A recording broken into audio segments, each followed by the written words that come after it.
নতুন আরেকটা ভিডিওতে স্বাগতম। আশা করি সবাই ভালো আছেন। আল্লাহর রহমতে আপনাদের দোয়ায় আমিও ভালো আছি। প্রত্যেকবারের মতো আজকে একটা ভিডিও নিয়ে আসলাম। আজকে একটা আমল নিয়ে আসলাম, কোরআনি একটি আমল।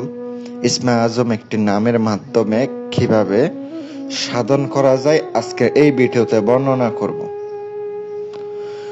ভিডিওটা সম্পূর্ণ দেখতে থাকুন। যদি ভালো লাগে চ্যানেলটি সাবস্ক্রাইব করবেন। আর এই কাজের জন্য কি কি প্রয়োজন হবে, কি কি দরকার হবে, সম্পূর্ণ এই ভিডিওতে আমি তুলে ধরব। ভিডিওটা পরিষ্কারভাবে আপনি শুনতে থাকেন। আর অবশ্যই যারা যারা করতে ইচ্ছুক তারা অবশ্যই ডায়েরিতে নোট করে রাখবেন প্রত্যেকটা কথা।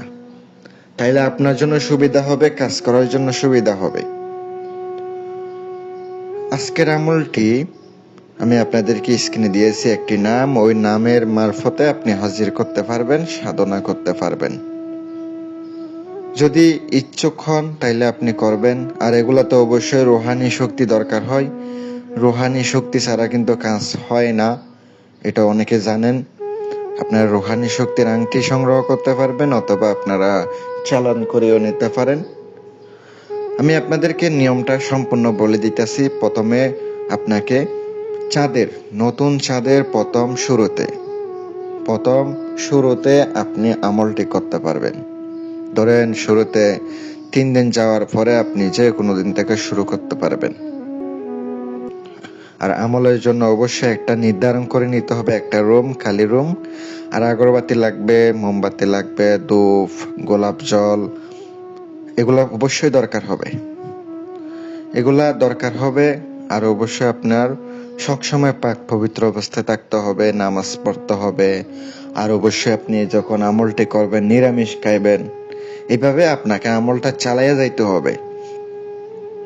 আমি নামটা স্ক্রিনে দিয়ে দিছি। এই নামটি আপনাকে 11,000 বার আপনাকে জপ করতে হবে এক রাতের ভিতরে। এটা ছোট একটি নাম, অবশ্যই সবাই পারবেন, বেশি সময় লাগার কথা না। করলে অবশ্যই খুব তাড়াতাড়ি হয়ে যাবে। আর 11 বার দুরূদ শরীফ পড়বেন আগে পরে। এভাবে আমলটি আপনাকে 7 দিন পর্যন্ত চালিয়ে যেতে হবে। 7 দিনে না আসলে 14 দিন পর্যন্ত করতে হবে। 14 দিনে অবশ্যই আসবে। হাজির হইলে অবশ্যই শর্ত দিবেন। আর কিভাবে ডাকতে হবে, কিভাবে নিশানা নিয়ে নেবেন, তাইলে আপনার ডাকার জন্য সুবিধা হয়ে যাবে।